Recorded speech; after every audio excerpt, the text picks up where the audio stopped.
Hey everybody, welcome to Board Game Heaven. My name is Raymond, and in this video I'll be taking a look at Crime Zoom Pocket Investigations, published by Aurora and Lucky Duck Games, designed by Stefan Anquetil.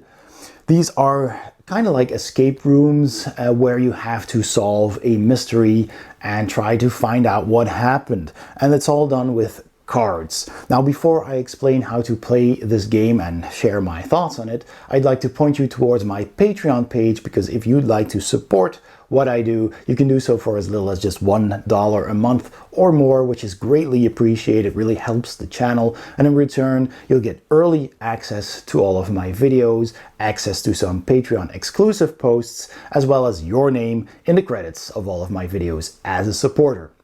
And please also do hit that subscribe button, because YouTube analytics tells me that only 3% of all of the views I get is from subscribers. And it's free, it doesn't cost you anything, and it really does help to grow my channel. So please do hit that subscribe button. All right, let's go and have a look at Crime Zoom.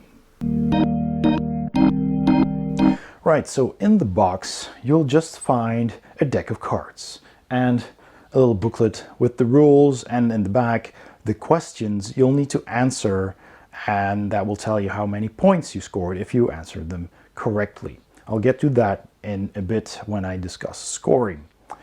So the first thing you do is you simply check the first card, and that tells you the setup. So here you go, that's card 0. It tells you, in this case, to take the 15 cards that don't have a number in the top left corner, so 15 cards, and you set them up like this. That's the crime scene, right? So that's where you start. And you stack the remaining cards face down to create the lead deck. That's the deck down there. You're now ready to investigate. Turn this card over to begin. So then you begin. Here's the Brooklyn neighborhood. So you simply read this, and to all the players if you're not playing solo. And that's basically the start of the story and your crime scene in this case. So next, you'll just start looking at the crime scene. And if you don't want any spoilers at all, because it's going to be a little bit spoilery, just slightly, just the first couple of cards, then you could skip to scoring. I'll put timestamps below, so you can skip that and not see anything. But if you would like to see just a bit of how it works, you could say, well, I'm looking at this crime scene. I'm seeing the body over there on the couch. I could take a closer look at that. But let's just take a look at this. There's something on the rug here. You know, some details are very small. You have to take a closer look. But maybe I want to do this, because here, if it focuses, I can see there's something there. Is that a calling card or something? So I flip that over. No, that's a bullet. See, an unfired .38 special bullet. It was probably dropped while the gun was being loaded. Very common ammunition. Finger marks. So now this card tells me 30 is a fingerprint search. So then I put this card down like this, can still put it down in the crime scene. So I go through my deck looking for card 30, and I take that card out, right? That's simply how that works. So then I flip this over, and now I have a fingerprint number 2, probably left when holding the bullet. Criminal record search does not find a match. And you simply put that next to the crime scene. You just keep it on the table so you know you have that clue. And that's how you continue. You simply look at a card, flip it over, read what it says, and possibly get a clue. So while going through the game, you will find more and more clues, and you will be able to connect clues, and you can get some pen and paper to write down your thoughts if you need to. I usually used to just keep groups of cards together and kind of make a mind map out of the cards, if you will. So at some point you will find more and more clues, and you might think, well, I think I've solved it. I think I know the answer. Well, at that point you could stop, or you could continue following some other leads, because sometimes you might get a false lead, or sometimes somebody might become a suspect but isn't the actual culprit of the crime. So you might want to make sure you know who did it, right? Because that's what's important here. You need to find out who did it in this story, the murder weapon, and why they did it, the motive. So then you kind of, this just explains the rules, tells you the same thing, and I like that it uses the actual publishers as an example. That's a nice little touch there. So then here it says, you know, you've got end of the investigation when you're ready, which lasts about an hour. Then you need to make your investigation report, which is basically just answering some questions. So that's the questions over here. So if you don't want to read them, I'll keep my hand over this. But basically the most important questions are here, like the culprit, why this person was murdered, how he was murdered, and if you have the murder weapon. So that's the three questions here. But there's also some follow-up questions that you might also have answered. And so then you basically, I'll cover this up again, then you basically start answering these questions, and if it has a question mark here, that means it relates to a card. So you will have found, just like, for example, this fingerprint over here, that's card number 30. So if you think, well, that piece of evidence for that question, that's in my opinion, that should be card number 30, you should just write that down on a piece of paper. And then once you've answered all of these questions, then and only then do you flip this over, which I can't do right now because then you can read the answers. But it will have the answers, I'll maybe just a little, but also numbers, because it will tell you, of course, if that number on those cards for the answers you provided was the right number, was the right card. And it will also have blue stars next to the answers. That means if you got that right, you earn a point. The blue stars are your points. So you count up all of your points, and then if you have any remaining cards in the clue deck that you didn't follow up, that you didn't read, then every 5 cards is another point. So not that much.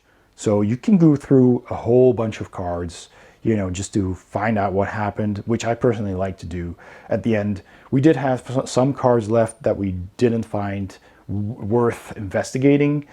But of course, the less cards you use, the more points you score. But you have to be careful because you need to draw the correct conclusions, of course. And then after all of that, there's an epilogue that you can also read to end the story, basically.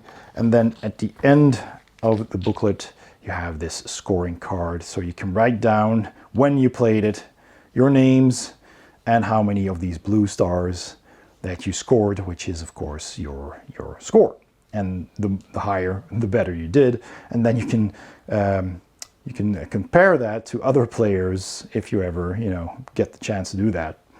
But that's basically that. So it's more like an experience, right? This is an interactive kind of investigation game where you just need to find out how everything connects and what happened and who did it and why they did it and what the murder weapon was, etc. And all of these games are, of course, different scenarios. So the scoring, in my opinion, doesn't really matter that much, but it's a nice touch to, just track how well you did. And that's basically how you play this game. Let's go to my final thoughts. So my thoughts on Crime Zoom by Aurora and Lucky Duck Games. Well, let's start with the components. You get a bunch of cards. All of these cards are of very good quality. They feel very thicker than a regular deck of playing cards, and the printing quality on them is also very good. Very clear, very sharp. They just look really nice, and they feel like they can be handled quite often, even though you will only play this game once, because then you know the answers. But if you pass this on to someone else, many people can have fun with these games. This is a good quality card stock. Otherwise, there's not a whole lot in this game. It's basically just the cards and a little rule book. So let's move on to the artwork. The artwork is great. You have, in this case, and his last card game, you have these rooms that you can investigate, and these cards you can flip over and they'll have a clue on them. So you'll choose which one to flip over, and it'll have a tidbit of information on it. And everything is illustrated really nicely. It really, in this case, gives you the feeling of a bit of a detective movie where you're investigating, which is, of course, the whole idea of the game.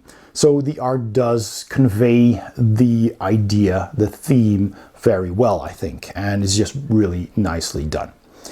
The theme is different per game. I've only seen these two so far, but I can imagine it's just like with the pocket escape rooms, exit games, you name it. All of these escape room games, Unlock, for example, every game has another theme, has a different theme. Now this is more in the, well, because it's called Crime Zoom, it's always about some kind of crime. You're always trying to solve, for example, a murder in this case.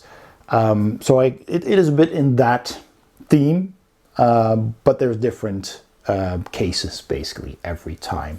And I do enjoy that. I like a good detective, and yeah, I did have fun with these. So yeah, that's also a plus for me, even though other escape room games have more different themes. They have a bigger range of theme, but this works for this, which is fine. So the gameplay then, it's quite simple really. You have a setup card that tells you what to do at the start. In this case, I had to set up a bunch of cards to form a big room, and then you just take a look at that room and at certain aspects and certain details in that room, and then you decide which cards to flip over. And there's a bit of a text, on the card here, on the setup card, it tells you what this story is about. So then you need to go and investigate. You really feel like an investigator. You're thinking, should I look at this? Should I follow this lead? Should I go somewhere? Should I talk to someone?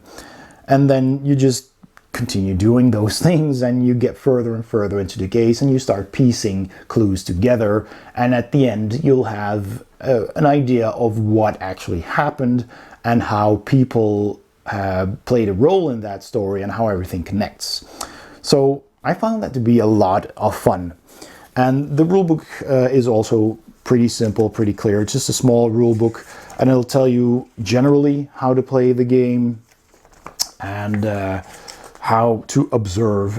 Observing the main scene tells you that's basically the starting point of the investigation. Then you have all these cards with these numbers on them, and a clue will tell you, well, now you can look at card number 10 or whatever. So that's how that works. So gameplay is very simple, very straightforward, and you just read it out, and everybody playing, the games are, let's see, for 1 to 4 players, 1 to 6 players even. 6 is a bit of a stretch, I think. Would work, People can discuss things and decide together which clue to follow and which cards to read, etc. So I guess 6, it would be the absolute maximum. I think 3 or 4 players is still fun. You can do it solo or with 2 as well. So yeah, that works. And basically, at some point there's an end of the investigation, and it's basically the point when you think, well, I know what happened. I can answer the questions now, because then the booklet will have questions for you, and you need to answer them. And if you answer them correctly, you get points. So in the end, you just count up all of those points. We'll say here, what answers will get you a certain number of points, and if you have certain cards, if you found certain clues, that will get you points as well. And then remaining cards, here it says, have you identified at least one culprit, have you found the murder weapon, and have you identified at least one of the 2 motives for the crime in this game. And then you get a little epilogue. So most of the game is basically just that, or of the booklet. So you read that. And then here you have, even at the end of the game, you have a scoring card where you can note how well you did before you pass the game on to someone else. So all in all, I did enjoy that. It's basically you're going through cards, you're trying to piece things together in your head, follow leads, and see how well you did at the end. Pretty straightforward, very thematic, very atmospheric, enjoyable. Not the best escape room game that I've ever played. I think the exit games, personally, are more fun because they have, I don't know, they have more moving parts, kind of like they have the disc and they have different things in the box that you might use. Sometimes they think out of the box, and here you're strictly following the cards. The cards are the game, and that's it. But nevertheless, it is a lot of fun. I do enjoy these kind of escape room games, and this is basically not really an escape room, but you're trying to solve a mystery or a crime. But that works for me as well. So yeah, thumbs up for gameplay. Replayability is of course 0, because once you know the answer, just like all of the pocket escape room and exit games and what have you, you play them once and you know the answers and that's it, and then you pass them on. So, you know, replayability is 0. I would recommend getting these games with a bunch of friends. You know, everybody buys one and then you play them together, or you play them solo and you pass them on and you trade, you know, in the group. And then when everybody has played them, you can still sell them secondhand if you want to. So that's, of course, inherent to these types of games, as well as the language dependency. It is, of course, also very much language dependent, because all of these cards have text on them. And in these case, well, I guess Aurora is in France, so they publish them in French.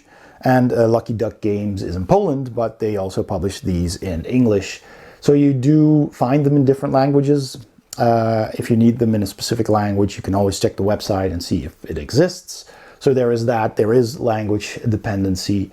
Of course, one person could, if necessary, translate for other people if there's someone at your table who's not that good at, in this case, English, for example. So there is that. You need to keep that in mind. Again, it's inherent to these types of games. But all in all, in the end, I did enjoy these games quite a lot. I'd like to thank Lucky Duck Games for handing me these to review. Thank you very much for that. It's really appreciated. If you enjoyed this video, please give it a thumbs up, which helps the algorithm, of course. And please don't forget to subscribe, because YouTube tells me only 3% of all the views I get are from subscribers. So, you know, the more people subscribe, the bigger the channel gets. And that really helps a lot and is very much appreciated. Thanks for watching, and I'll see you next time on Board Game Heaven.